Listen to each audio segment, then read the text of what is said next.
Welcome everybody, even though it's just us three, but cool. Welcome everybody to another episode of American Horror Stories recaps. We're gonna be doing this every Friday, 8:30ish. I'm gonna say 8:30ish. Every Friday evening to talk about the new episode of American Horror Stories, and then this week here's episode 3 titled Drive In. So guys, real quick before we go talking about the show from beginning to end, what were your thoughts when you finished watching this episode? I'm sorry, I was about to crack up, but yeah, what were your thoughts? Let's start with you, Mark. Child, I was like, this is what y'all should have came out the gate with last week, because this shit had me. You know, when you watching something and you're not expecting much from it, and you go from like laying down in the bed to like you kind of sitting up like this, and then all of a sudden you like in front of the TV like that. That's how it was. I was like, this is a step up. Yeah, step up. What about you, Rye? I was a little sad that it didn't have. Hey, Katie. I was a little sad that it didn't have like that second part, like the first series did, because this world was giving. They did that, and maybe it was good they kept it just the one because it was so good. Maybe it would have felt like it was dragging otherwise. I was feeling it after. Yeah, me too. I'm with Mark. I feel like they should have started, the season with this episode because this was a great time. And I'm not saying episode 1 and 2 wasn't that great, but 3 was definitely much of a better time. Because I don't know what they were doing with 1 and 2. They tried.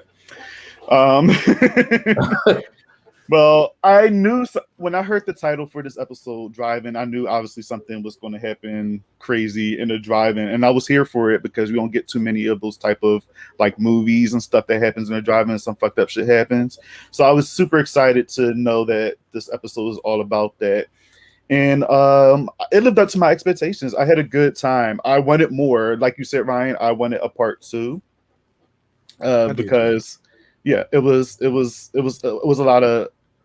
It was a lot of fun. I don't know. It was a lot of fun. And I seen some familiar faces in here from other shows in this episode too. So this was interesting. You was about to say, Mark? Oh, I was gonna just say I agree with some of the people I saw. I was like, oh, I know you from that place. I know you from that place. And yes, it was awesome. I was like, yes, bring it. Yes. All right. So we're gonna start off from the beginning. We have Chad and Kelly making out, watching Bob Ross. I was trying to figure out why. Right, not makeout material. But it wasn't until later that until they said why. Corey, what's up, bud? How are you? Hope you watched. But yeah, it wasn't until later until they said that Bob Ross get the girls in the mood or some dumb shit like that. I don't know. It was weird. But Chad gets upset because he can't get no cooch. So I mean, like men get angry when women, tell them like back off. They get angry, and it's just respect her. She said no, it's fucking no. Right. And the funny part too is when she left out and Bob Ross was still going on. You hear Bob Ross says, "Beat the devil out of it." And then Chad says, "I'm going to die a virgin." Perfect. I didn't catch that. That's funny. I didn't catch that either. No, I caught that on the second watch, and I was cracking up. I was just like, "Yo, how like who thought of that? Who thought of that? Writers." Victor, hey, what's up? What's up? I love the no hate picture. I have one as well. So then we get Chad walk with his friends talking about getting laid or whatever. Then Chad says horror movies suck. Then when his friends bring up the incident that happened in '86 about the movie Rabbit that they obviously going to go see later. So did you guys have any thoughts about that? Like, were you curious about the movie Rabbit? Because watching this, like, they didn't really show, like, you see them watching the movie, but you actually don't see the movie yourself, so you don't know what the movie's really about. You don't know what the hell is going on. They don't even really talk about the synopsis of the movie, which I was disappointed because I wanted to know more about it. Besides it, if you watch it, you turn into a killer. So I mean, did you guys have any thoughts about it? Or I was scared to watch it. It kind of reminded me of, I forget what movie that, well, demons did not turn you into a demon just by watching it. It was just some other shit going on. But there was another movie out there. I think it was a Masters of Horror episode where if you watch this movie, you'll turn crazy, or even In the Mouth of Madness. You know what I'm saying? So it's just like, yes, Mouth of Madness. I don't want the connection. I don't know if Ryan Murphy got an agenda up under his sleeve and didn't want everybody to sit there and just be like, fuck up your brother, fuck up your boyfriend, fuck up your mother, So I'm like, But it would have been interesting to see like what drew it. But as we go on further in the episode, we kind of understand that it probably was just rabbits jumping around or something like that. But it was just a subliminal thing. So not rabbits jumping around. What about you, Ryan? The only thing I could think of, because it was funny, like I wanted to see the film. I mean, obviously the cost of it is way too high, but that's like really good marketing, I think, for people who like horror. Every time we hear that something's like so crazy, or like people vomiting in the theaters, like they were talking about The Exorcist, it's like I feel like it's good marketing, like it wants to pull you in. But I wish we could have seen something, and I think that was effective in the show that they didn't show us, because it leaves it all to the imagination. That's exciting. And then I was trying to think about like, why is it even called like Rabbit? Because like the demons can jump clean out of hell. Like what is it giving at this point? Like, right. And the only thing that I think about rabbits, and I know y'all probably are triggered in this way too, is like us, because like all the rabbits, because Jordan Peele is so afraid of them. But that's literally, I can't think of anything else. Why rabbit? Yeah, really interesting. I didn't understand it. So I think they mentioned something about it being good luck if you say rabbit, and they just flipped it and made it into a horror movie. Well, the director did. So I don't know. They didn't really go too deep into it. But during this talk, they mentioned Bloody Disgusting and Dread Central, which was funny. I was like, shout out to them, which is awesome, because you could tell, I guess, people pay attention to those sites and things like that. Tayman said going rabbit is a term for going crazy. Nice. Okay, Tayman. Okay. First of all, yes. Right. I love that. Which makes a lot of sense. Do you guys remember House of a Thousand Corpses, where Bill Moseley character would say, "Run, rabbit, run"? He would keep saying it. Yeah. That makes a lot of sense. Ryan, you I don't know what you're talking about. Child, don't be putting me on my shit. You're right. You're like, yeah. Oh, damn. You gotta check that out too, bro. But yeah, they talk about, this movie. If you watch it, you get possessed and start killing each other. You turn into killers and stuff like that. Obviously, they're teenagers, so they don't believe in any of that stuff. They just, hey, we're just gonna go ahead and fucking do it anyway because we're dumb. So then we get into Chad watching a YouTube video with Larry Bitterman in court, talking about with the lady talking about that they're trying to get the other cut and destroy the print or whatever. Shout out to Fangoria. They bring up Fangoria in this as well. And he attacks that lady, which I don't understand. Like, how was that allowed? Like, I didn't have a bailiff around. Like, he just literally went over there and just like strangled her ass. I've got to say, because that was Tipper Gore, and I was like, this is Ryan Murphy again fucking with like history, because Lord knows the Tipper Gore everybody hated her back then because she was the one always like trying to lead the PTA groups to get stuff counseled. Like, I think she's the reason why we got the parental advisory sticker on a lot of stuff. So yeah, she was very well hated in the 90s and stuff like that, in the late 80s and stuff. So, well, I'm happy her character got choked out in this episode. If that was her, she deserved it. I feel like you, Bobby, like, how did this even happen? How did he get that close to her? But at the same token, I was happy it happened because the drama was really good. Yeah. And I think you get so used to like knowing that people lunge all the time in court, but they don't actually get to their target. That the drama was just there. It was so good. It was. Bitch. He just like, it was everything. It was great. What is his name? I love him. The dude that plays there. He was on the other. Oh, John Carroll Lynch. Yeah, I love him. He's such a sweetheart, and there's something cute about him. I don't know what it is. Oh, yeah. Like him. Yeah. Yeah, I agree. creepy older white guy, but he's still something cute about him, something adorable. Yeah. So then we, Chad's watching it, whatever, and he's just sitting there, watching the video, blah blah blah, and then we get the awesome opening credits, which I enjoy. I like the American Horror Story opening credits. It was pretty dope. I like, all right. I don't know if you guys feel this way, but sometimes I feel like the credits don't give us what we actually get in the season sometimes. Yeah. And sometimes I feel like the opening credits are even more scarier than the season. They are. Yeah, you know what I mean? Like, for instance, like with Freak Show, to be honest, I feel like Freak Show's credits was a little bit more scarier than the actual season that we got. And even Coven's open is demonic as fuck. Yes. But if you watch the Coven, in its entirety, it is, it kind of, covers the horror with its campiness. So you don't really get what you get in the opening credits. And I could go on with the other season, but with this one, I kind of feel the same thing a little bit, even though I enjoyed this episode, but I feel like the opening sequence was a little bit creepier than the episode itself. I don't know what it was about it. I'm just glad that we're gonna get a new opening credit sequence each week. That excited the fuck out of me. Yeah. Shanice, that is my best friend, y'all. Hey. Shanice, love you.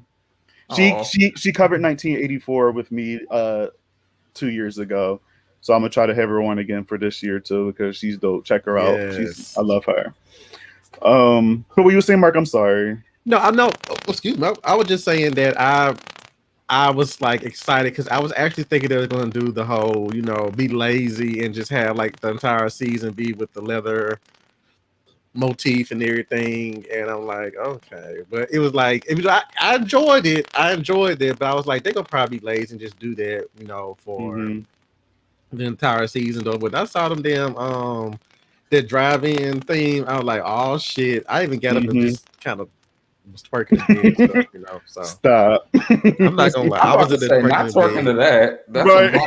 That's a y'all don't shit. No, Xena. Did y'all see Xena's? I think she put it on Twitter. She said when she hears the American Horror Story theme song, she started dancing. I'm like, me too. Yes. What you call it? There's a meme with these girls. They're like these black girls were sitting there, press play, and then the music come on. They're doing this right here and shit like that. I'm like, that's me too. That's me too. Gotta get excited. All right. Vic said Coven's opening was fire. It was. There was a lot of openings that were fired. I couldn't felt like with the openings though, like Mark, I get what you were saying. You thought they were going to keep like the leather motif like all the way through. When I tell you I'm happy they didn't, because now I'm anticipating like what is going to be next. Because even the leather motif one, it was good. I mean, it was like probably a little bit like the elements in it were a little bit stronger than what they executed in the actual episode for that one. But for this one, not only was it bomb, but it set a good precedence for the episode. It was on scale. Oh yeah, totally, definitely. All right, so then we get Kelly's friend D, who's my favorite character. Yes. I was like, give me D. I was like, D was the truth. Oh my God, D was the truth. Love D. Yeah, no, D was amazing. Let me tell y'all something. Y'all gonna read me for filth, and I deserve every piece of it. For a hot second, I had a nerve to feel some kind of way about the way D was acting, and then I'm like, interesting. But no, I know some people that's like that. So D is fun. Like I really had a lot of fun. Yeah. Right. Yeah. In the beginning, I wasn't like they, because I'm not too sure. I think they're non-binary. Oh, okay. They were bothering me a little bit because they kept saying they kept telling their friend Kelly they're afraid of the D. Don't be afraid of the D. I know you're afraid of the. Like they kept saying it, and it was just annoying me. At first, I was loving, but I'm like, all right, stop saying it. Like you can tell these are kids because come on. And then they say I'm a connoisseur of it, so I'm just like, okay. So you're a wild child. Not only that, but they said I'm a connoisseur of it and an owner of it. So I was like, child, yes. You better. I said now D is I love D so much because even as that it's a good episode because a character so briefly gives you life and you connect with them because I said That is the energy I wish I had when I was in high school. You know what I'm saying? Like not giving a shit and just living their truth. But D was just like, you know, I'm here for you, friend, but I don't want to sound like a guy, but I know you and I know what's the real deal. Therefore, because I think they were also a virgin too, right? I believe so. Yeah, I don't know, but they speak like they are not. So I mean, the thing about I'm shocked that I had anything to say about D because that actually was very similar to my energy in high school. Because I think I told you guys I came out at 16, and I was I was very leaned into a certain kind of like energy. I'll just say that. And so I was very flamboyant in high school. I used to wear like fingerless gloves. I used to wear scarves even hot outside. Like I was a whole energy. I'm here for it. Me too. I want to see pics. Now I know why you. Never mind. We're gonna talk off. I'm gonna say, hold up now. Victor said D should be a reoccurring character. Yes, I agree. I hate to be that person though, but I actually thought D at first was Bretman Rock. I was like, y'all know who Bretman Rock is, right? The social media. Never mind. I thought the two of them was playing a role. I'm good with faces, so I send y'all a picture. Know what you're talking about. That's a good way to backpedal out of it. I'm good with faces. Like, no, I am. I'm really good with faces. When people mention names, I just be like, but when I see a face, I'm like, oh yeah. Lord, let me see this picture. Where are we sending it? Hold up. I'm gonna send you because they actually dress like they got like a little outfit that D had on like right but now. But speaking of similarities, didn't Kelly kind of resemble to y'all damn it. I love her. Zendaya? Yes. Yeah. Yes. She did give me Zendaya vibes, which I love. She's gorgeous. I like her. Yes. Both of them had a gorgeous cast. They had a real gorgeous cast. And I was like, okay, most of these kids in this cast are of color. You know, they are diverse. And that's why I was like, this is gonna be good because you know, you got D and Kelly as you got Chad as the like the leader of the pack, and I was kind of like, even though he came out as an asshole at first. Yeah, and he's from the Runaways, which I love too. Right. Let me just say, the Runaways, I love that show. I didn't watch the last season of that show, but it's so good, and I'm happy to see the actors from that show's getting more horror work because I remember the blonde from the Runaways. She was Vicky on Halloween 2018. Oh, really? Yeah.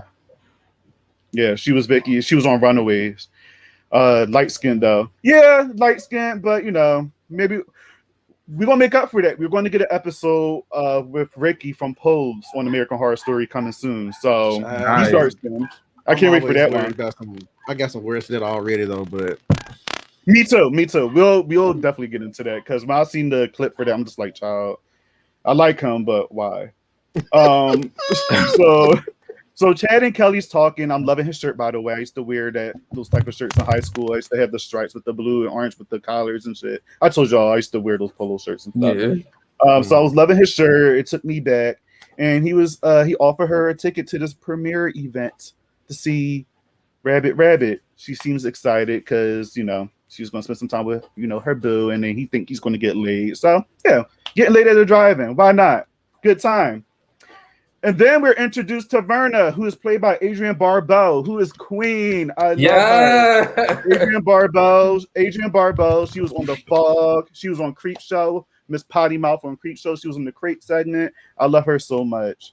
And I was so happy to see her on this episode. She's great. I don't know if I ever told y'all this, but like, because y'all know I love horror anthologies. The first Creep Show is actually like one of my favorite. So like seeing her was just like, yes. I'm happy to see her getting more work too. Like, I feel like she should have been on American Horror Story in general. Like she's long overdue. Yeah. So hopefully with American Horror Stories, they'll actually get her onto an actual season, rather than just, you know, an episode of American Horror Stories. Adrienne Barbeau, yes. When I checked her credits on IMDb, I gagged because apparently she also voiced. I don't know if y'all were fans of Scooby Doo like I was growing up, but on Zombie Island, do you remember the blonde woman Simone? On the Yeah, island, that's she voiced her. She her. plays the I voice. didn't know Yeah, that. I didn't Wow. either. So the range, right? That she can like, Yes. I was like, yes, queen, yes. She got the voice because in the fog, like Yeah. everybody kept saying that she got like that sexy voice and stuff. I would love to like have her just on my radio and serenade me to sleep or something. I don't know. She's great. Queen, Adrienne Barbeau. Queen. And deserved because she played the fuck out this role, y'all. Yes, she did. Oh yeah. Miss Potty Mouth. She was giving me her character in Creepshow just because how much, like how she was swearing so much. But I think her character in Creepshow was a lot worse because she was so fucking annoying in that anthology. But she was great in this. So Verna's cleaning, and then we see Rabbit Ruth, who is played by Naomi Grossman, who is Pepper in Asylum. And I was excited to see her back on here too. And she's out there holding the sign with the rabbit with the X mark on it, whatever. Just trying to warn everybody not to go see this movie because she was there in '86 and she got her eye gouged out by her boyfriend. He bit it out. He bit it out. I was like, oh, that's one of the times I was like gagging, like that is. How do you bite an eye out though? Wouldn't you have to kind of like suck on the eye until it pops in your mouth? He and probably then did. When you chew into it, is it like a duck? Wait. Wait. Thinking about it, like just sucking until just like no, it goes in your mouth, right? You chew into it and it's like a gusher. Y'all remember gushers? Yeah. Shut up, right? I'm over here trying like hold the stomach down. He talking about a gusher. Like I'm never gonna look at those things ever the same way again. I love gushers. I bet y'all do. Well, that I would love to see that just to see how it was done because that's interesting. Yeah, that was very interesting.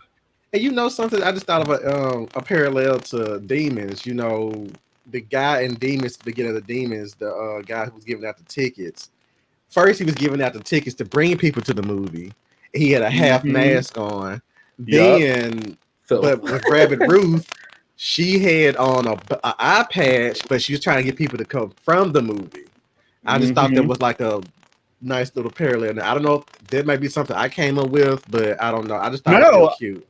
No, that's dope. I just now realizing that. I love that. I did. Yeah, I just realized it too. I was like, that's a good, interesting little thing. I need to talk to Ryan and be like, that's what I'm saying. I want to talk to like Ryan or the writers of this just to see where the inspiration come from when they're making this. Like, what movies did they watch? Because I'm sure there's probably more, but it's crazy. It's crazy. I love it. Kelly meets up with Dee, having a conversation about eating their men alive before the credits even start, which I'm like, is this foreshadowing? because I mean when she said, when they said that, I was like, ooh. Then they see the prince come and Chad speaks with Ruth. She tells him the movie is cursed and she can't. Oh yeah, and that's when she tells her that her eye got ripped out and stuff like that. Then we get to Werner cursing out the sender for telling her how to do her job. Now I was cracking up at this part too because like he literally just rolled up on her and just like was trying to tell her what to do, and she was like, "What the fuck?" Like Toby, what's his name? Who's the dude that did The Shining? Stanley Kubrick. Stanley Kubrick. Yeah, she mentioned him, and she's like, he was trying to tell me what to do, and I told him to fuck off. I was just like, damn, okay. I guffawed at that part. I found that hilarious because I'm like, because I literally say to Mill, I'm like, okay, sis, if you're this legendary, I need you to be beyond the drive-in theater. But I mean, I don't know. It was funny. It was really, really funny, especially her resume. So, yeah. You can just tell she's like jaded and she hates her job, but she's still stuck there. Yeah. And then you got this random motherfucker coming up in here trying to tell you what to use and stuff. And she's like, hold the fuck up. No. Disrespectful. Very disrespectful. So then we get Chad and Kelly. They come up in the car, blah, blah, blah. And then we see Dee starts to give Milo hit before the movie even starts. Now, they kept up on their word. They said, I'm going to, pretty much eat them alive before the credits even roll, and that's what they did. Um, but while when the movie does start, and while they are giving Milo head, I was cracking up at this part too, because why they're trying to watch the movie while they're doing it at the same time.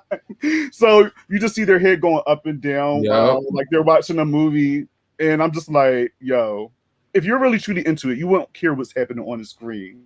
Listen. So Milo, you got something to tell us? Is it not that, I don't know. The only thing I wish out of that scene, there's only one thing. I just wish that, because it felt like the build up for it was so good. And I think like y'all probably anticipated it maybe happening. Maybe this is why they didn't go in this direction. I don't know.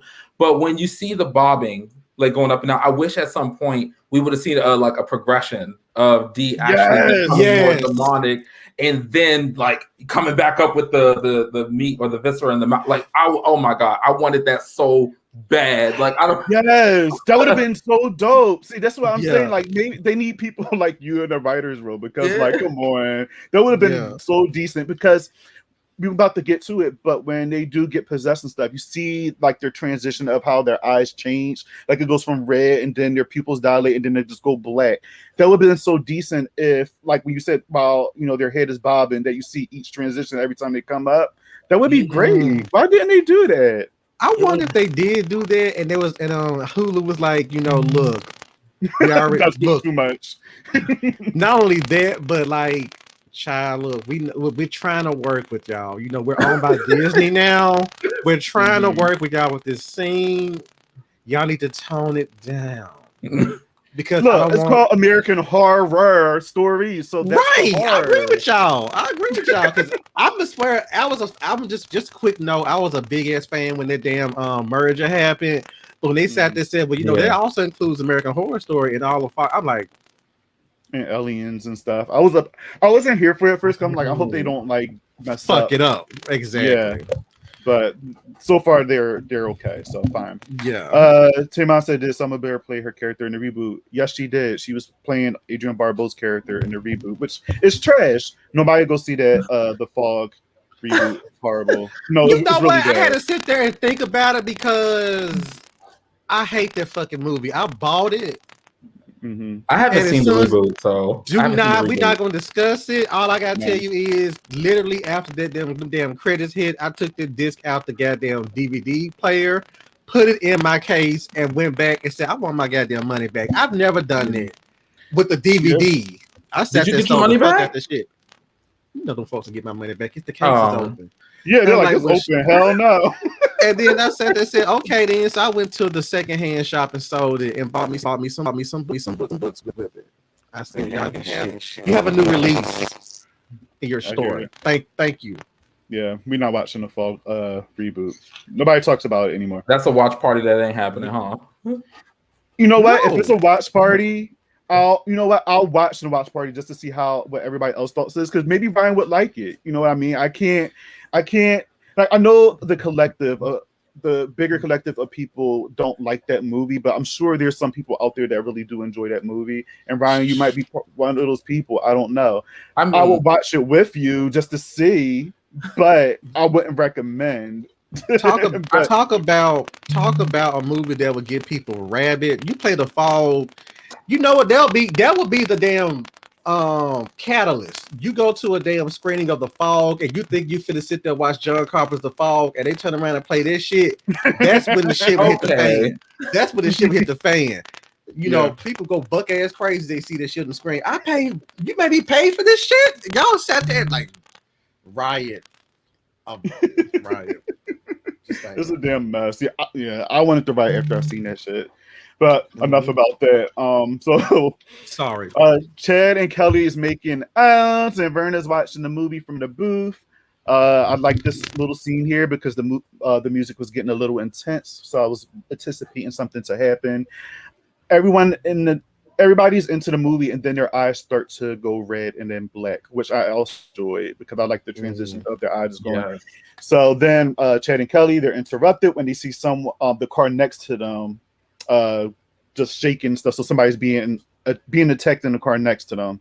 And I was just like, oh shit, here we go. It's already starting. Then we get to see Ruth. She sneaks into the booth to try to take one of the reels out, but then she's attacked by a possessed Verna. So we get Adrienne Barbeau possessed. And this is the first look of how, I guess, the possessed zombie or whatever the hell you want to call them, I guess this is how they look. It kind of reminded me of 28 Days Later. They're like zombies. It's like how angry they are. Like they got that rage. And that's what it seemed like to me. It reminded me of that a lot. But when I see Verna attacking Ruth, I was just like, oh shit.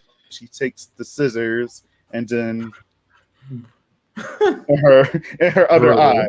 So now Ruth don't have any other. She don't have no eyes. There's no eyes. Am I the only one that laughed at the fact that she went for the other eye? Though it was just so petty.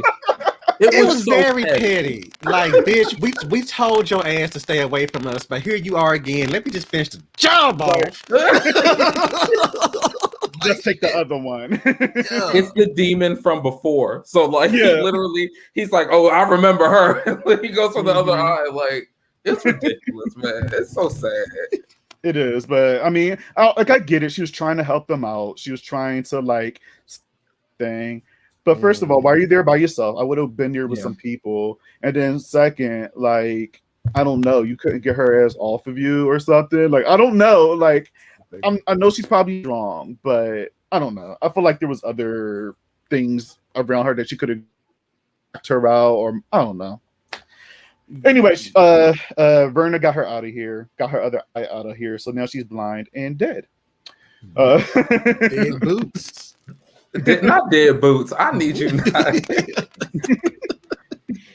And then we get D. She bites Milo's penis off. Bitch, when I saw D, when they popped up, I was like, yes, bitch, that's what I was waiting for. Like, I want to see the body D with the hair and everything, just looking like, yes. I'm like, oh shit, yes. And I was like in the vein of Rosemary, Sally, every demonic character. I said D has been added to that whole lexicon for me because I was like, yes. Yeah, they were vicious, but like you said, especially with the hair, it was just so funny to me. They reminded me of Shelly from Evil Dead, the first one, because Shelly had that like curly black hair when they got possessed, and then I think even what they were wearing a little bit. I have to go back, but it might be a nod. Yeah, it could be. Yeah, I wouldn't be surprised. What did D spit out? Shut up, Taymon. Shut up. I'm sick of you. Taymon is acting up. Right. You knew what they spit out. You knew what D spit out, okay? I said it. Oh my God. They did say they was going to eat them alive. So they did. There you go. That's the foreshadowing that we got. So here's the thing, but did y'all see Milo's face when he was like sitting there enjoying? He was like, yeah. I'm like, no, you don't do when you hit the slightest, you go, what the fuck, right? The funny thing is that head nod is the teeth head nod. Like that's when you feel some teeth. That's when you're like, hold up now. Like, but he got more than teeth. Oh, way more. But it just seems like that's what I was thinking is like more than teeth. So it would be the actual like teeth scrape. It'd be more along the lines of like, yo, what the fuck? Like, but he was like, shit. I think I'm proud of that. Wasn't it kind of funny, like the little talk that D had before they started saying, you know how a lot of people need, like, you know, to take it slow and all this other stuff. I'm not that person, and they leaned in like they were going to kiss and then went. I was like, yeah, because it's usually the other way around. It's usually the other way around. Like the girl would go in with the girl, the other person would go in the kiss, and then the guy's like, yeah, but they were like, D was on a mission. Okay, that's why I love them so much. It's just like, yo, that's the bestie right there. Oh yeah, hype me up, D. Shit, D the person be with the camera like, you're doing so good, sweetie. Like, okay now. Okay, now we don't need D to be Kris Jenner from Listen, I'm just saying they probably would be in the room. You wouldn't know they'd be in the room. They'd be in the room in the corner, like, you know, I see you, bestie. I got you. And then be I like, feel like D would also be the fluffer too. D would just be all hands on with that production. Okay. I don't know. D would get you out here for probably saying that. But then again, I don't know. That might be true. Mm-hmm. I mean, well, they're a deadite now, so that's true. They're a deadite now. Roaming the streets of LA. I wanted to see more of that. All right, so yeah, D bites Milo's penis off and then attacks him. They just pounced on him, and that was it. Okay. Chad is attacked, and Kelly tries to drive away, but then D drops on the top of the car, gets hit by the car, and then smashed into the wall. And then I think that's the end of D. We don't see anymore. I was pissed. Me too. I was pissed. I was like, I need D to be the leader of the fucking pack. Just had them all running around, just taking down shit. But go ahead. I'm sorry. Yeah, that could be the Rosemary of this show. Why not? Or Rick James. That's what I wanted. Y'all was wrong for that. That was all Bob because I came in late on this shit. All right, everybody that's watching, real quick. All right, I know some people left, but when y'all go back and watch this, if y'all seen the movie Demons, I'm looking into the camera. If y'all seen the movie Demons that came out in 1985, the character of Rosemary, doesn't that character remind you of James Brown? I'm not James Brown. Oh. Rick James. It's all in the hair. It's all in the hair. Yeah. It's all in the hair. So if you guys think that Rosemary in an outfit, if you think that Rosemary looked like Rick James, then drop it down in the comments below because I'm curious. I'm not the only one. So I need to stop fronting. No, that was some spot on right there. That's the doppelganger. Okay, mark out the pictures. I can't. It's the hair. It is. Oh man, she was doing a lot of head bobbing and stuff in here too. The hairography was there. Yeah, it was. Oh my god, I'm gonna have nightmares tonight again. Yes. All right, where did I left off? Oh yeah, so then yeah. So D dies, slammed into the wall. And Chad and Kelly goes up into the booth, and they just watching everybody attack each other down below. Chad gets distracted from the movie, so at first I was scared for him because I'm just like, oh god, he's about to turn because he's was watching that movie for too long at this moment. But then Kelly snaps him out of it, and then he's attacked by Verna. Verna's still alive. She's trying to get people out of here in this booth.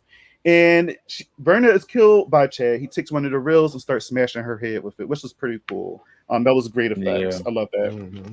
That was a great kill. So that was the end of Adrienne Barbeau, unfortunately. But I mean, she had to go. Yeah. It's nothing personal. It's just horror, Yeah, it's horror. You did what needed to be done. You did what needed to be done. It was scary and it was funny too. Like, because it was clearly like you see Netflix at the top and everything. Mm-hmm. I'm like, this is perfect. Like continuity. Not. I won't use that term now. I'm a continuity. Just bitch. I'm just like I'm a continuity bitch. So I'm like, that's aggressive. That's how I am about it. That's how aggressive I am about it because I'm like, okay, now y'all in Los Angeles, all Los Angeles being burnt to shit right now. Mm-hmm. Is this gonna affect later? Because this don't mean that it's going to be like like did somebody attack the murder house? Like did anybody who got killed on the murder house property around the corner? Are they like? I was just walking my fucking dog. Now I'm stuck here because of this goddamn movie and some shit. But so that's just how I am about this thing, though. But, I mean, because it seems like that was the big factor when they started promoting the series, was like everything was going to take place in Los Angeles. Mm-hmm. So, but that's what it seemed like. We don't know, but I'm just, but I was just like, child, because these things can easily be killed. All you gotta do is just shoot them or something like that. It's not like they don't create more when they kill somebody. It's just like you're just dead. Yeah, so that's true. That is true. They didn't talk about like the story behind how they turn. I guess it's just you watch the movie and then that's it. That's the scary part, though. It's like when you don't know what the hell is going on and you don't have no explanation for it. That enhances the fear. It enhances the.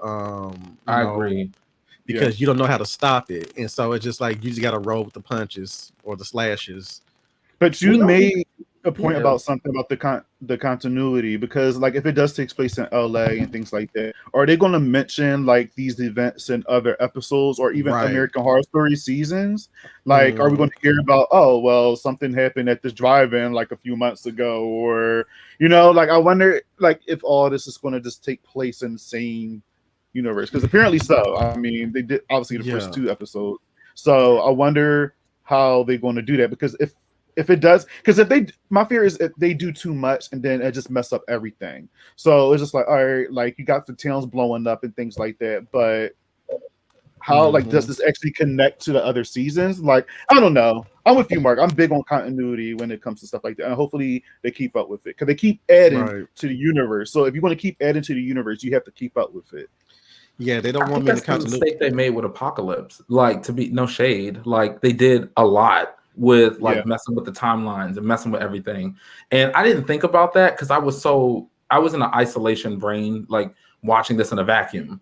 But it's part of a bigger thing, and when you mess with like time and you mess with like big like energy, whether it's magic or anything, you have to be careful because it's like a minefield of plot holes, unfortunately. No, Taymon, they cannot keep it separate because we got the murder house. That's what ties it to the other thing. But I even feel like, one last thing, like I even feel like, because like this is cult, like basically, like like the idea of like there's something inside of you that is like fear-based and something bigger than you trying to use that to control you in the world or whatever the case may be. So that theme was there while having it feel wholly original. So maybe it's happening around the time space that cult would have happened, and so Apocalypse happening reset this as well. I don't. But that's the thing. I don't know. Yeah, I don't know. Happen. Because Apocalypse. But the problem with Apocalypse is that not only did Apocalypse reset, what that particular story, but it also reset a lot of Hotel. Yeah. Because Hotel, they were saying like in 2024, 2026 is when the Hotel is going to reach its 100th anniversary, and then they're going to probably end up trying to make it a monument or something. They were trying to get it to, so it probably reset all of Hotel as well, because Queenie was a factor into how what's her name, Ramona got that blood from her to try to empower, but she didn't. It was just a waste. It was a wasteful kill because she didn't need it, because she still ended up letting the Countess leave. So who's to sit there and say that the Countess is not still out there snatching necks and stuff like that and whatnot? It's likely that she is then. Yeah. Right. Yeah. But which I live for, but of course. But it's kind of like when they did that, I guess he course corrected the shit with that. But he also still fucked up 1984 because, you know what? Never mind. Because I'll go say, what's his name showed up in 1984? Richard Ramirez. But he still fucked up the timeline with 1984 because Richard Ramirez actually died in prison, and his ass was nowhere near that camp. So for him to be stuck in the camp, it doesn't make any sense. So I was like, Ryan, stop fucking with real life. But he wasn't. People. But I don't think he was stuck in the camp, because remember, he had a deal with the devil, and I think he was still able to like roam free or whatever. I don't think he's stuck there. They had to keep killing him though. That's the thing. They have to keep killing him so he can't. It's like somebody's always on guard to kill him, so he wouldn't go out and try to kill somebody else. Right. So I don't know. This boy says AHS Days of Future. That's what it is. That's what you want to call Apocalypse. I That's love X-Men. X-Men. Taymon, you got 2 accounts, bro. Right. And was it the first time, Taymon, didn't you have like a 3rd account, or am I making up stuff for Cocktail Hour? You making up stuff for Cocktail Hour, baby boy. I'm gonna call you out on that one. No, he's right though. He's right. Apocalypse is Days of Future Past, the X-Men version of that, because they went back in time to try to fix stuff. But I think they did it the right way in X-Men, where in this one, American Horror Story got so many like seasons and just stuff going on there. It's just like, makes sense. Okay, you fixed it, but then how did you fix that? Because that don't make any sense. So I don't know. Maybe one day I'm gonna just binge everything and just get a refresh. We can. You know which one I need to binge though? I need to binge Freak Show because I didn't watch it. And like I don't know, I didn't watch it consistently because like it lost me. So Freak Show. Yes.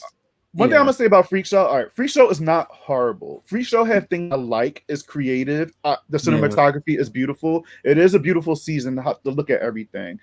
But the choices that they made as far as like flipping the story kind of bothered me.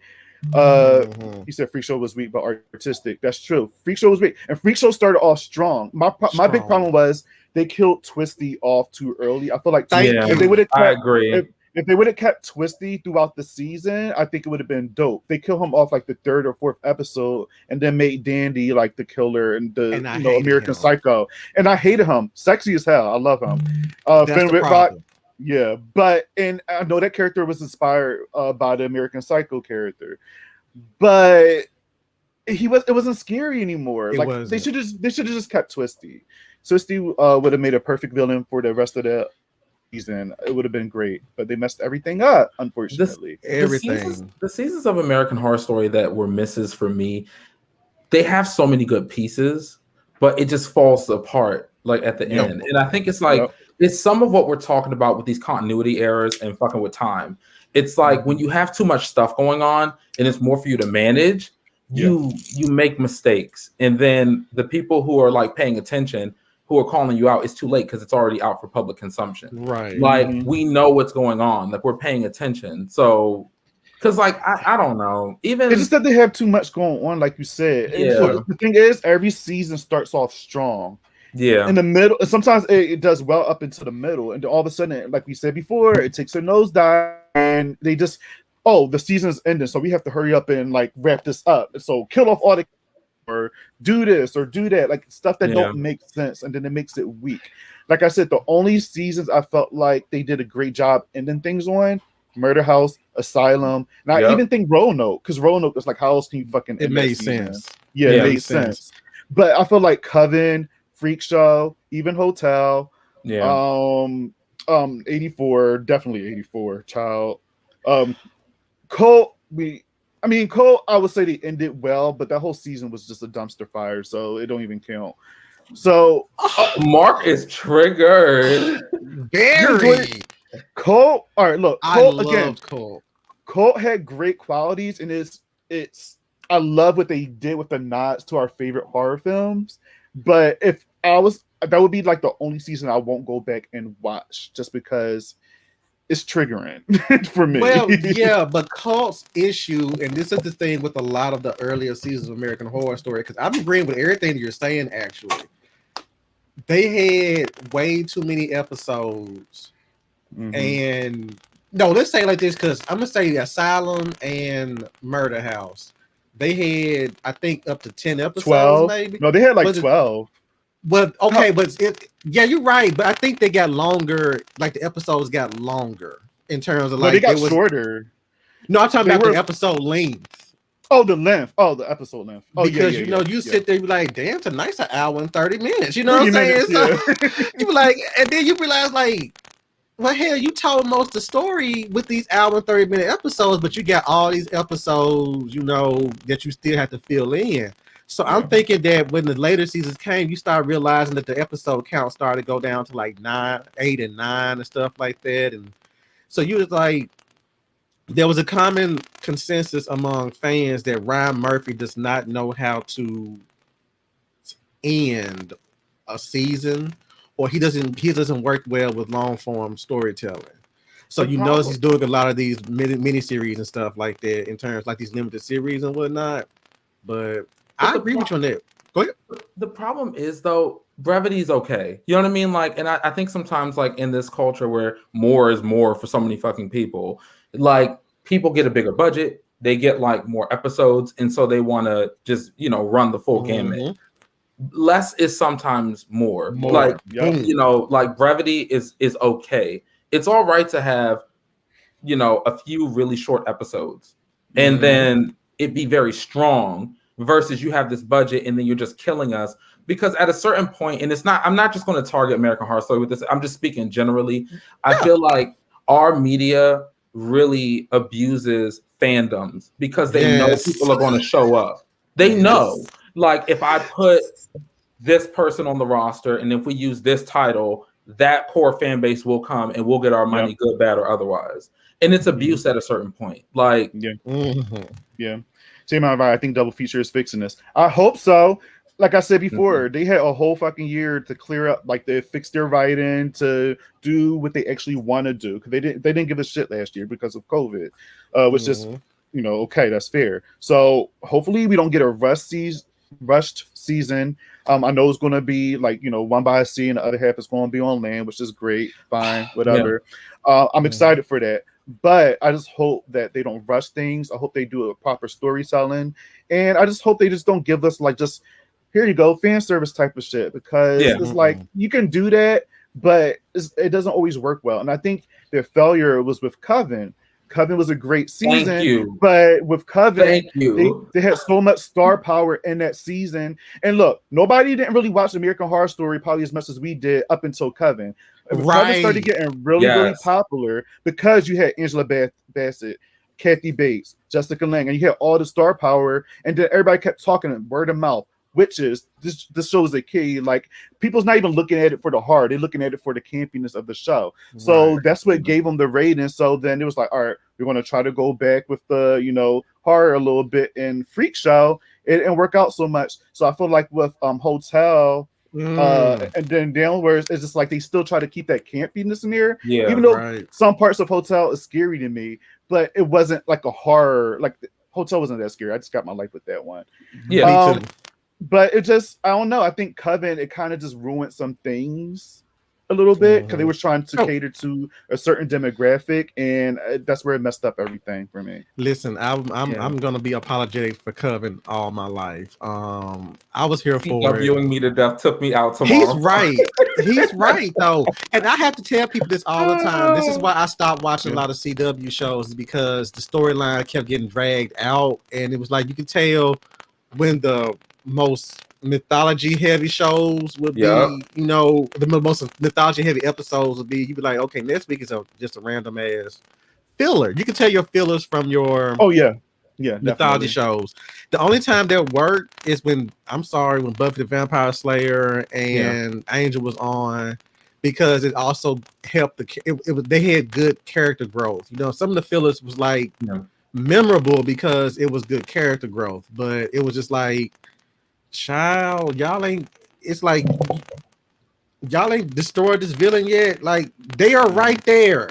And then the characters now in some of the CW shows will be like, they'll make a dumb decision or some dumb moral reason why they don't take out their villain. And it's like, I can't no more. But so that's why I'm all for the 13 or 6 to 8 episode series and stuff like that. But that's the thing, Mark. I want to talk about that because, you know, Buffy was Buffy. You know, they had something to say. And I felt like every show shouldn't hold itself to that standard. Like, you shouldn't try to aspire to that, because Buffy's good, but so is Death Note, where, you know, but Death Note was only 30-something episodes, and it was cohesive, it was clean. We got in, we got out, and boom, that was that. And even in the face of pressure to keep producing and overproducing it, they didn't come back to it in that way. They did their little side things, obviously. But Death Note as a storyline, 36 episodes, I think it was, in and out, boom. Let's wrap this thing up. Like, impactful. You know what I'm saying? Sometimes, like you said earlier in the episode, man, less is more. Just like you said earlier in the episode, less is more. And it also brings you back. That's why I kind of love Stranger Things, is because it's just one cohesive 8 episodes. And everything is like, it's like a big movie, but chopped up into episodes. And when they go off, it's like you're still like, oh God, I want more, but you know that you don't need more. It's like that high or that drug that you know that you can, like, you do it at like every annual drug that you do, you know, just for a holiday or some shit like that.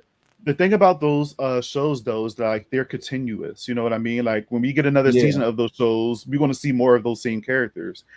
In American Horror Story, we're not. Like, once the season's over, it's a whole new fucking story. So with those shows that y'all mentioned, they could end the season and continue the story on to the next season. They can leave a cliffhanger and then resolve that situation, you know, from that last season. American Horror Story can't do that because a new season each season. So I think that's the problem. I love that you said that because it's almost like comparing apples and oranges. Like, you're right. And so if I were to maybe go like American Horror Story Channel Zero, because Channel Zero is another one that's like very brief, but it's like it's strong. Like the seasons are very well done, and you can kind of like work in a. Mark, you feel me? Go ahead. Yeah, let's go ahead. Lay on that. No, I was gonna say like, right. No. I was gonna ask, was it Channel Zero like 6 episodes though? Was it just like 6 episodes? For you talking about for Channel Zero? Right. Yeah. Each one's like 6 episodes. Right. Just do something like that. Type storytelling. You know what I'm saying? Yeah. Clean that thing up. So. Yeah. That's all I was wanting, because I was gonna say, as much as I would sit there and like fight for American Horror Story, when I saw Channel Zero, now we cannot sing together. So when they started busting out the musical in Asylum, I said, all right, that was cute. But then they thought it was cute for Coven, and then Freak Show, and I'm just like, child. And then what did they y'all do doing too much. The Land of Banana in Asylum. No, I know them. I'm talking about Coven. Oh, Stevie Nicks. Stevie Nicks. Child, that gave me a whole like they gave me so much. That was a whole music video. Yeah, it was, but I'm not gonna lie. I was not into Fleetwood Mac that deep until I saw Coven. Okay. I thought this was going somewhere else. Go ahead. Sorry. And I was like, I actually sat there and downloaded all of their shit after I watched You're Coven, good. because I was talented. like, yes, remixes and all. Seven Wonders, yes. I love that song ever since. I never heard that song before, but obviously when I heard Coven, I fell in love with it. But I didn't realize that I knew so much more Fleetwood Mac songs and Stevie Nicks songs until I went back into their like catalog of music. I'm like, yo, I did not realize I knew this amount of their music, because I would hear my parents play it every now and then, but I just never knew it was them.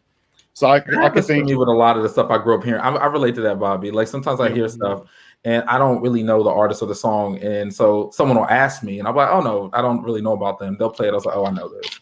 Oh yeah, that's I am. Like I said, I'm good with faces, but not names. So to that. Okay, well, I guess the end of Drive-In. I know we kind of took a turn. Dark Wave Duck said, "You wonder why Jessica Lange shaded her own show after she left." I thought she shaded what season of American Horror Story did she shade Coven? I think she shaded. Yeah, she shaded Coven. She loved Freak Show. That's her favorite, and the reason why she loved Freak Show because that was her idea. Right? Yeah, she didn't like Coven. That's what it was. I mean, I don't blame her. Like, no shade. Like, I feel like one day, Bobby, when you feel it in your bones, just invite me, and I'm sure Mark will come back too. We will talk about how Coven really did change American Horror Story, because it's a whole thing. Like it's actually a whole thing. And I'm sure if you ask the girls, they like the masses beyond the horror fam, they would be like, "Oh, Coven's the best season." But it's like, is it? It's a fun season. I will say that it's fun. It's like I will say that season is a great time, and I love what they were trying to do with it. But as far as horror, Mark is not having us right now. You don't agree with us? He is not having it. You think Coven's scary? Not scary. Where's the horror?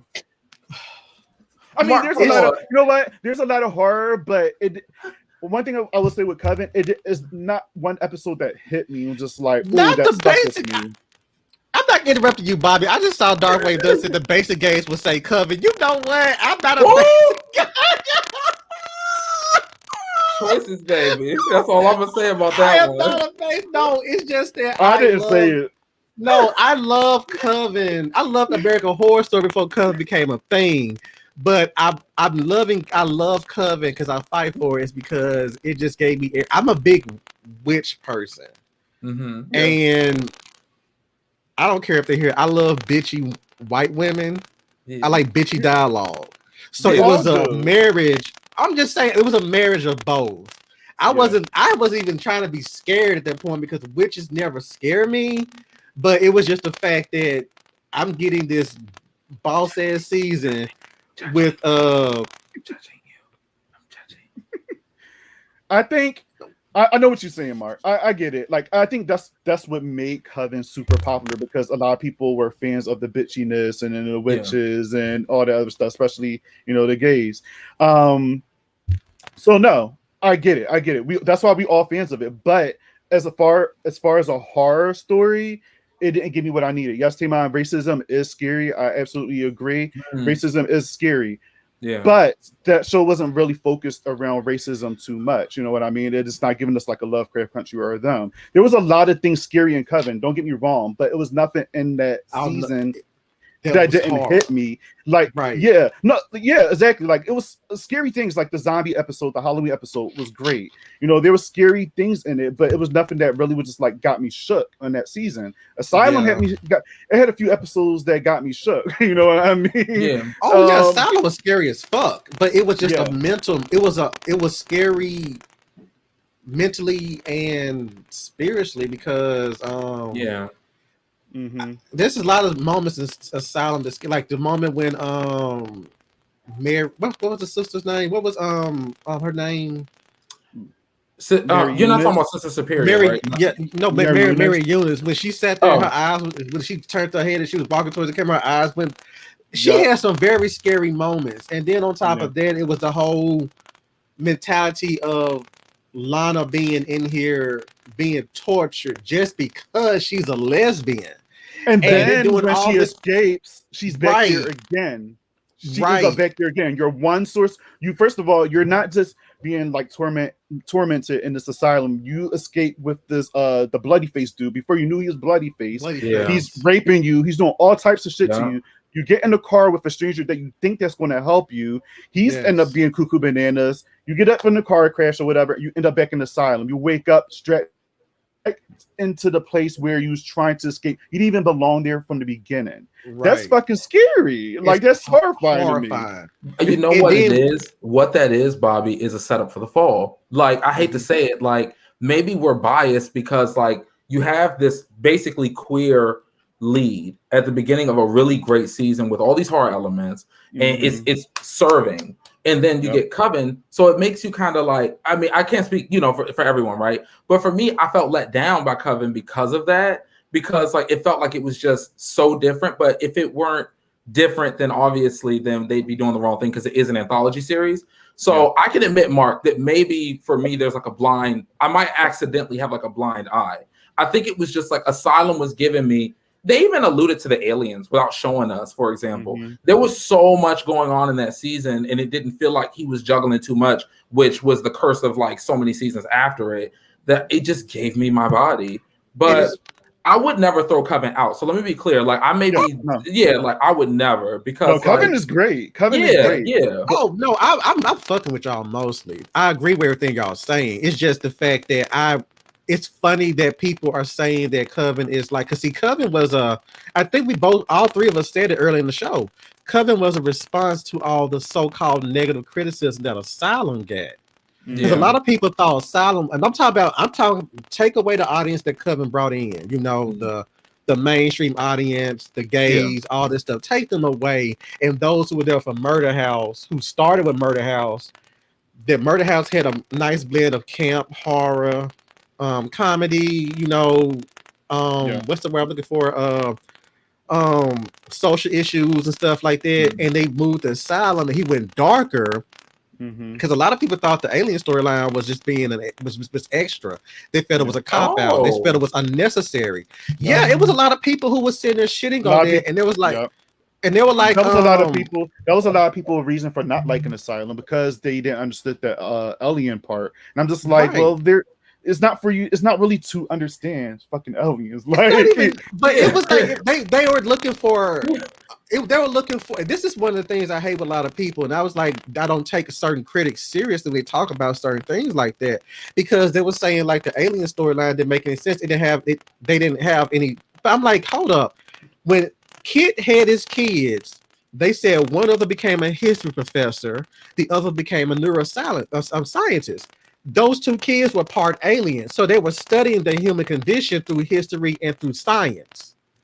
That's why it became so. It was just like you got to pay attention to what a line that you might think is a throwaway line. It's not really a throwaway line. It explains what's going on. So you have to pay attention. And instead of being like, there's some people who they'll tell you the show versus tell, and they'll sit there and use it as a critique. But in reality, they're more into like, just tell me what's going on, because they can't figure out the show part by themselves. If you get what I'm trying to say. Yeah, because that's the imagination piece is missing. Right. Yeah. Darkwave Dust said Hotel was underrated to me, super dark, disturbing, understated. My friends were all turned off by it, and they love Covenant, so say people want an easy watch. But you know what? Hotel, that's another reason why I like Hotel too, because it did have some dark moments in it. Yeah. And I can understand why people didn't like it because the vampires and things like that. But these vampires weren't your typical like fang vampires. It wasn't like that type of vampire. You know what I mean? And I gotta bounce. I'm gonna push back on Darkwave because I agree with what he's saying. Because I love Hotel.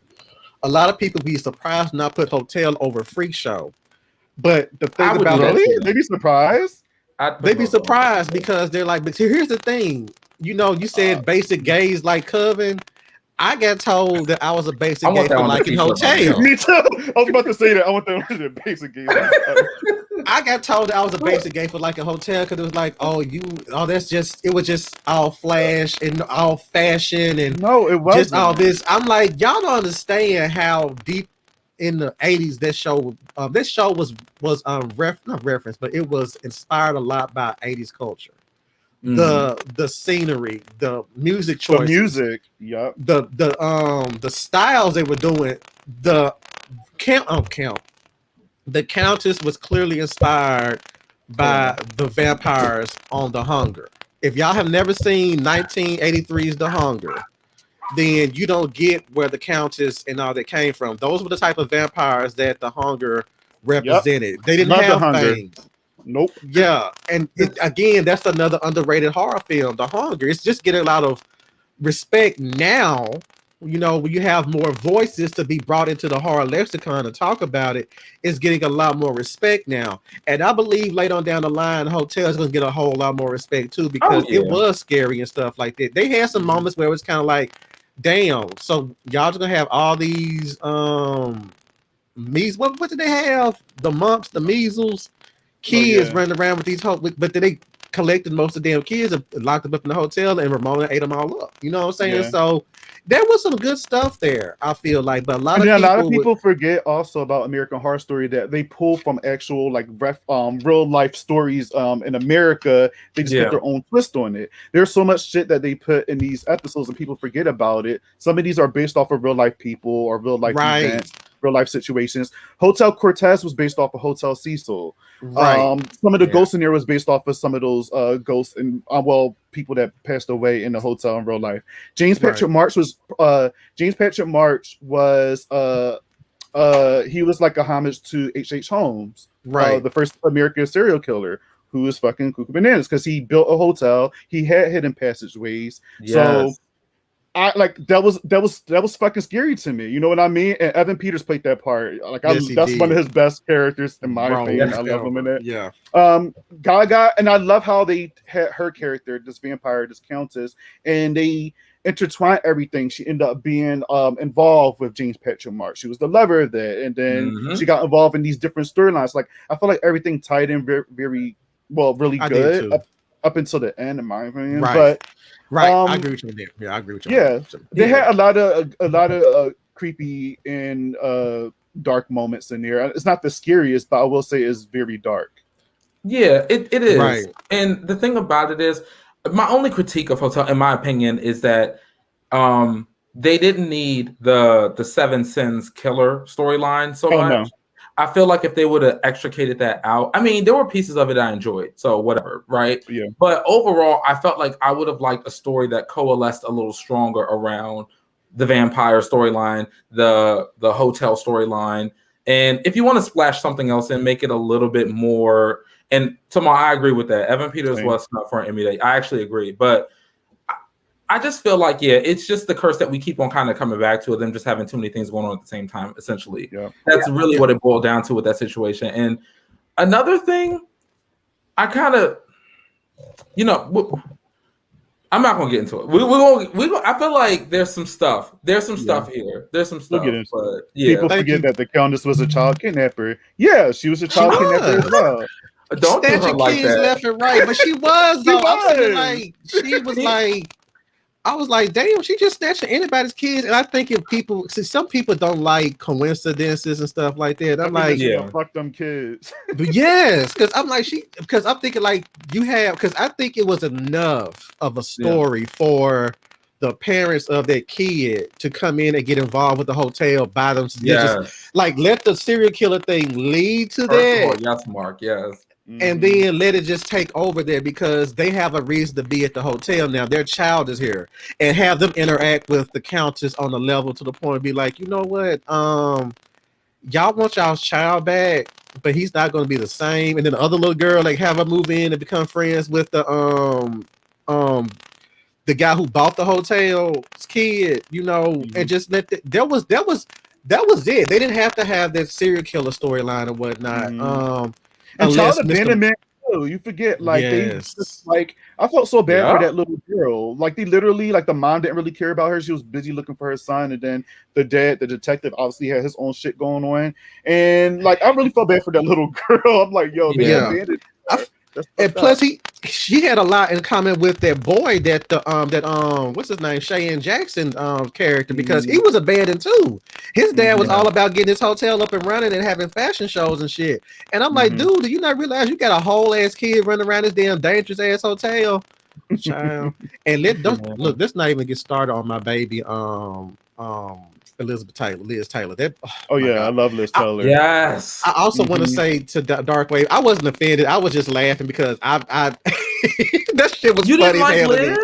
No, I'm talking about no Dark Wave. He was talking about he didn't want to get. He didn't want to. He was just kidding with us. He didn't want to upset him. I didn't want to let him know he wasn't upsetting me. I was laughing you along a basic with you. Bitch. Yeah, you know. So I've been told that plenty of times. All I gotta do is go and tell my friends. No, I'm serious. I've been told plenty of times. And Taymon even said it in the damn comments. All I gotta sit there and say is like, I need to go to Starbucks, basic bitch. And it's just like, I'm so used to being called that. It's just like, it's funny to me that somebody else will pick up. But the fashion store was cute. Really, that's all you got from this season, Taymon? Right. No, Liz Taylor gave me life. Yes. Liz Taylor was all that. Walking through that I'm gonna hallway. say this, I'm gonna leave it alone. When in the first episode, when Liz Taylor was taking the guy to the room and they walked around the corner and they had on this chiffon and it was just floating in the hallway, I was like, oh yeah. And she knew what she was doing. She knew what she was doing. She was making sure that shit was flowing. Yeah.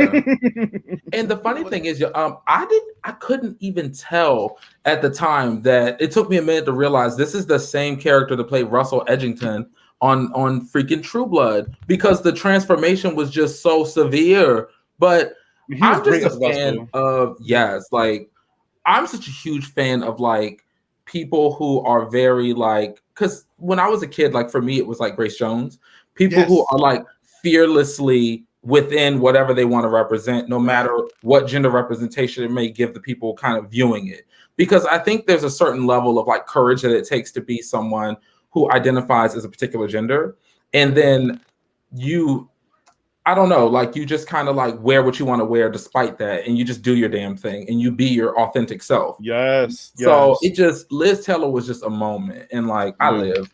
Yes. And the episode that got me is when she when Lady Gaga character, the Countess, came and she did the whole makeover for him. And that was such a beautiful, and then Betty Davis Eyes was playing. I was just like, yes, so good. So good. Taymon said it's the sex and the feeding for me. That turned a lot of people off. My mom is a big fan of the show, and she did not like it because she said it's too much of the sex in there. Because that's how the show. That's what the episode pretty much opened up with, in a way. We got that iconic music video, sexy with Matt Bomber and Lady Gaga having this foursome. It was all that while She Wants Revenge is playing in the background. So good. So good. It was that whole scene was a throwback to the opening of The Hunger, because everybody on this everybody who's watching this, please go back and find The Hunger 1983 by Tony Scott, Suzanne Sarandon, David Bowie, Catherine Deneuve. You guys gotta watch it. And the iconic Bauhaus song, Bela Lugosi's Dead, is playing later on in that same episode. And y'all don't understand how much Hotel had me just all in my shit. You know what I'm saying? Me too. Like I was like, I downloaded the whole soundtrack to the season. You don't understand. Like I love I had it already downloaded. Not just trying to be. I had it already downloaded. You know, because that's the music I listen to. But I put this shit together and play this. I was like, yes, bitch, yes. Every week it was something new. And so, yeah. I'm being honest. Some of the shit put me on. Like a lot of it I was familiar with, but some of it I was like, oh, I love this. And it put me on. So, yes. Well, guys, we could go on and on with talking about American Horror. I feel like this would be another show for a different because we could go on and on going about each season. We could do a whole rating type of thing panel for that. He said I would look that soundtrack was amazing. Yes, Bauhaus. Yes. Oh, Mark, by the way, thank you, because your suggestion for Darkly for Leela Taylor, as you know, is what got me into Bauhaus late in life. I literally listened to Bela Lugosi's Dead, like, because I'd heard it on things. I had heard it. I didn't know the name of it. I literally listened to that song regularly, like walking my dog and everything. The live version is the best version, though. Yes. That live version, oh my God, get out of here. Like, it's perfect. That's I feel like Brian Murphy comes on. Yeah. Yes, it is. You got the hunger. I've seen the message, but we'll watch that. I would say Brian Murphy is great with the soundtracks to a lot of his the music as far as his seasons. Like he got a lot of great music that play in American Horror Story. Even Pose put me into a whole bunch of like shit, the type of music they were playing on there. I mean, a lot of it I knew because 80s and 90s kid, but some of it I was like, ooh, what is this? Yes. Yes. Love for Hotel. We're gonna get into Roanoke and Colt and all that another time because there's so much to go about there. A lot of people hate Roanoke, but Roanoke I enjoyed. I had a good time. But we'll I like Roanoke. Yeah, Roanoke's good. A lot of people like it's so bad. And I just think that they didn't like the whole 2-story thing. And it was like you said, we're not gonna get into that. That's a whole other 30 minutes for me. Right. I'm about to say that's a whole hour. Shit. Fuck that. We could go into Roanoke. Tamar said Roanoke is one of my faves. Yes, Tamar. Yes. It's so good. Like I want more people to like it. And we talked about this before. You sent us the picture of Sarah Paulson and Angela Bassett in the woods. That's a whole mood. I want that as a t-shirt because me too. Can we make that when we meet each other? Yes, I was have bloody. We're gonna have Brother Ghoulish beat our face with blood and stuff like that. We could come like I put on a wig and I wear Sarah Paul's full short though. Yeah, that's Tamar's favorite line. I'm not American. I'm not used to that. This is carnage. Oh yeah. Like anyone believes. Oh my God. Yo, the lines, and I think Coven, obviously, like that was so big, and I think that's kind of inspired Ryan Murphy to create Scream Queens because everybody loved the horror and bitchiness, and I think that's what he was trying to do with Scream Queens, which became another classic. But all right, so before we go, what will you rate this episode of American Horror Stories Drive-In out of a 5? You give it a 5, Mark? 10. 10. 5 out of 5. Sorry. You know what, Mark? 4.5 out of 5. Okay.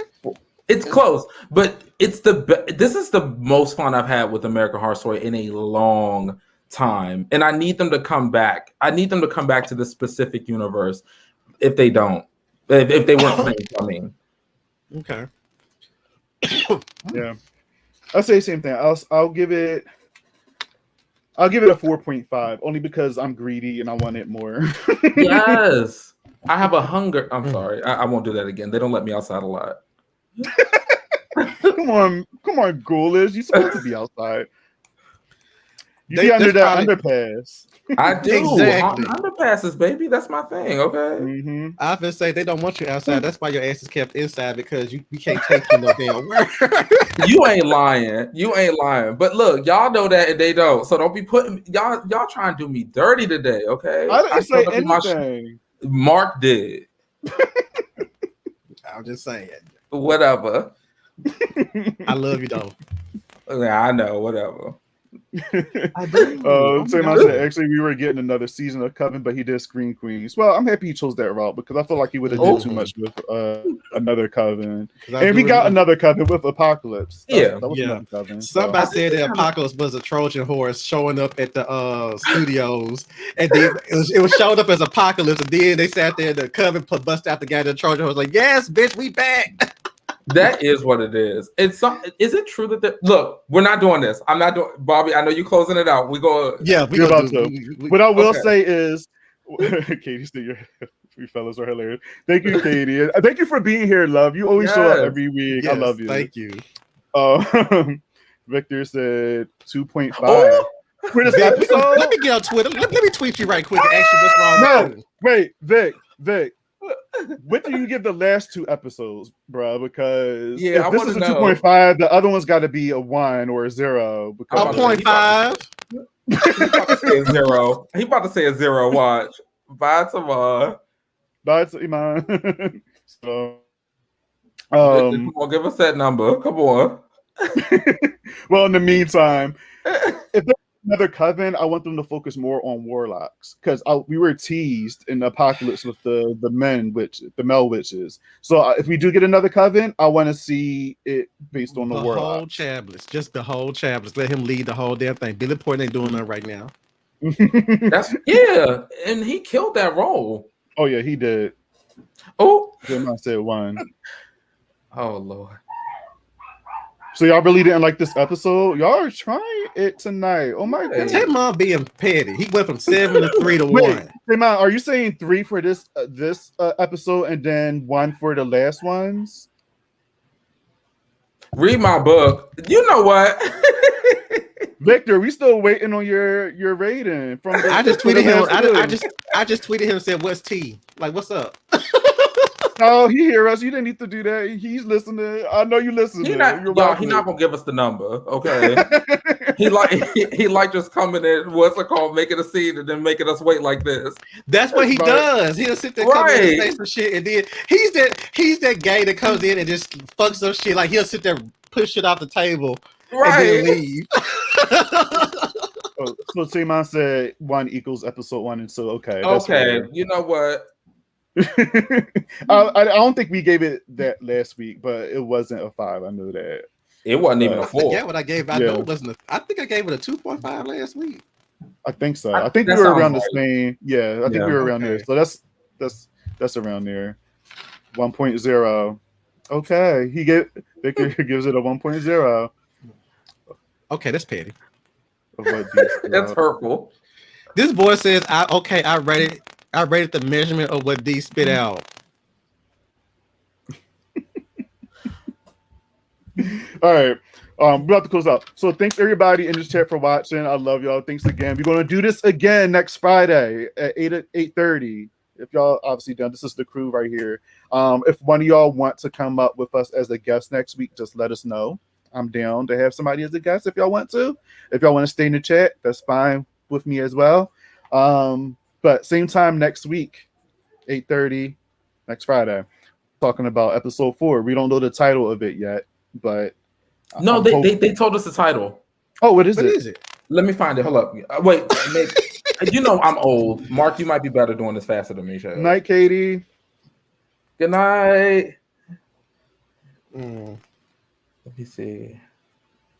I move so slow, child. Okay. I'm gonna probably beat you to it. You will. I don't know why I move so slow. I know Bobby's like, I'm gonna kill both of y'all. I know. I'm sorry. Okay, hold up. Oh God, I saw it just this morning. I am there. It's gonna be called the Naughty List. Thank you, Mark. Oh, so it's the Christmas episode then. Mark, I knew you are a national treasure. Yeah, it's How the you naughty doing? list. And here's the storyline. You're so stupid. A group of influencers face a reckoning after posting a problematic video online, and this is also the episode with our boy Dylan Burnside. So is this the Christmas episode or no? Okay. Oh.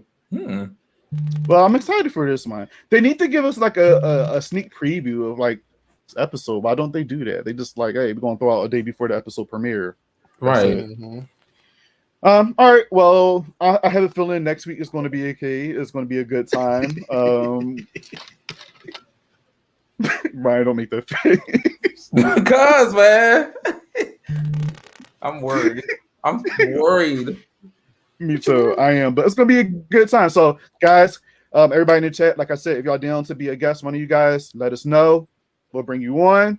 If not, stay in the chat. But we'll see you guys next week, same time. Peace out. Bye. Bye.